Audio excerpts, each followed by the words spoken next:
chegada do rigoroso inverno impôs uma parada nas ações ofensivas nos Apeninos em toda a frente do 5º Exército. Durante 2 meses, os brasileiros lutariam contra 2 inimigos implacáveis, os alemães e o frio.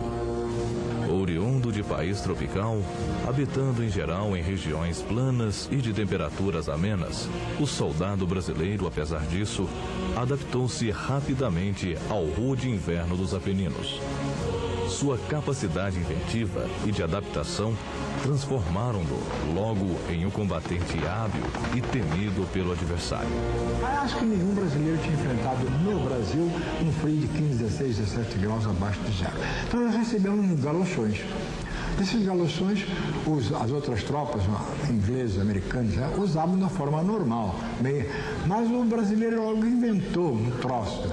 Então, vamos dizer, a ordem dentro de um galochão era a seguinte: primeiro, uma meiazinha fina no pé. Depois, o jornal. Depois do jornal, palha. Depois, uma meia de lã e, por último, o galochão, que eram grandes. Né? E a gente estava protegido da neve, do frio e do pé de trincheira, que é um dos grandes males, vamos dizer, daqueles que combatem.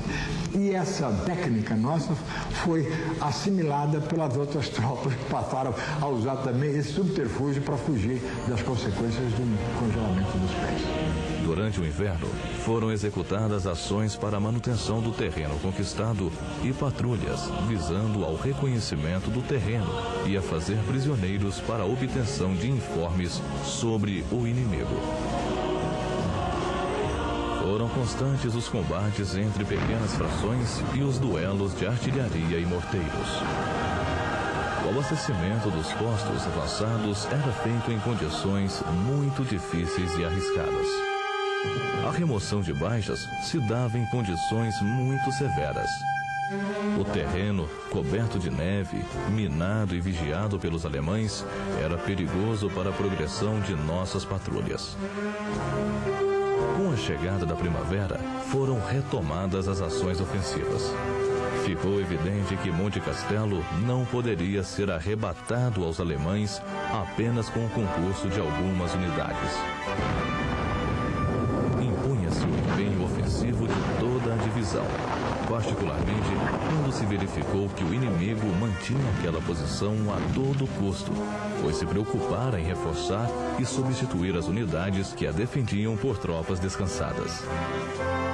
Às 5h30 do dia 21 de fevereiro de 1945, com o apoio de forte barragem de fogos, foi desencadeado o ataque definitivo às posições alemãs em Monte Castelo e, com ardor combativo, nossos soldados apossaram-se daquelas posições estratégicas. Partimos de Gajo e de Guanela, às 8 horas da manhã, e às 17h30 foi tomado Monte Castelo. Monte Castelo, por sua importância, tornou-se a maior disputa entre brasileiros e alemães durante toda a nossa atuação na campanha da Itália.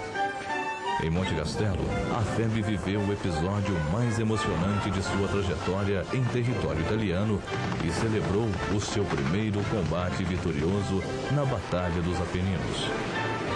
Sorvedouro de centenas de vidas brasileiras, a conquista de Monte Castelo constituiu dever de consciência e imperativo da dignidade militar.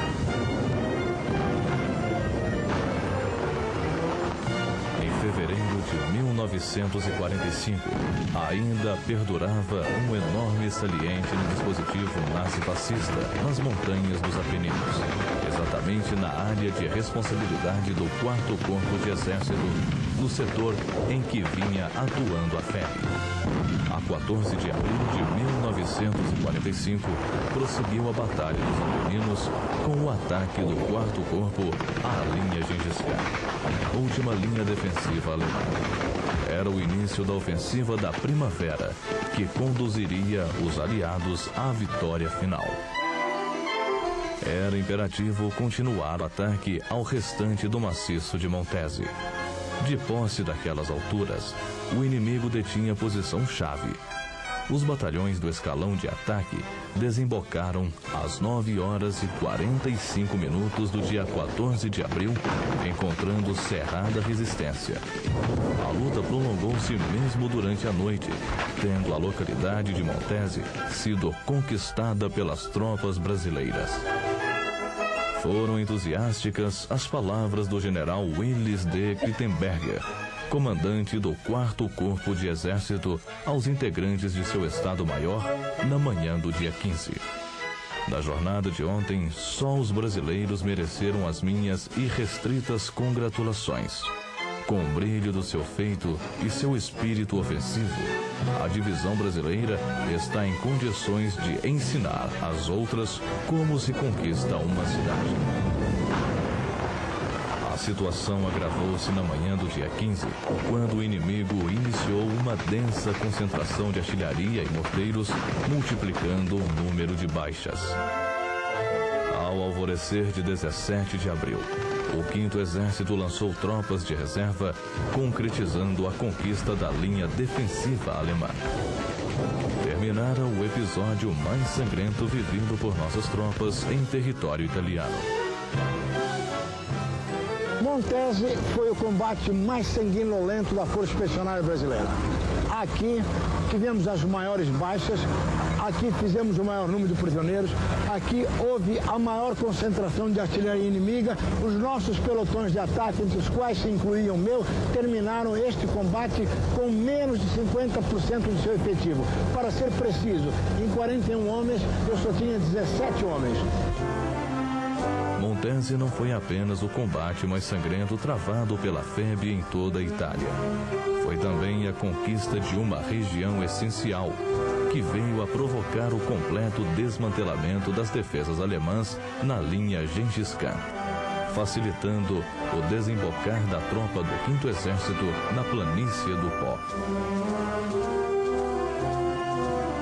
No prosseguimento das operações, a FEB recebeu a missão de manter a segurança do flanco sul, do 4º Corpo e do 5º Exército, em face dos grandes efetivos inimigos que se retiravam do setor costeiro da Ligúria, em direção ao vale do Rio Pó. Foi detectado o deslocamento de grande coluna inimiga que, a partir de La Spezia, procurava por essa região atingir aquele vale. Nossa tropa contornou para Parma e, em manobra de duplo envolvimento, atingiu rapidamente as cercanias de Fornovo, cercando a força inimiga. Após violentos combates que se estenderam durante a tarde e parte da noite, os alemães decidiram se render. As forças brasileiras renderam a 70ª-48ª Divisão de Infantaria, remanescentes da 90ª Divisão Panzer Alemãs e a Divisão Bersaglieri italiana. Eram 14.779 homens, cerca de 4.000 animais e 2.500 viaturas, das quais 1.000 motorizadas. Encerrava-se a epopeia da FEB. O Brasil cumprira o seu dever e seus soldados voltariam à pátria cobertos de glória. Autoridades, familiares e o povo acorreram para o cais do porto do Rio de Janeiro para receber os seus heróis. Na Avenida Rio Branco, onde essa mesma força desfilara meses antes, sob o olhar de preocupação, tristeza e descrença de alguns, os soldados da FEB eram agora aclamados pela população, que, reconhecendo-lhes o valor, homenageava os bravos soldados brasileiros.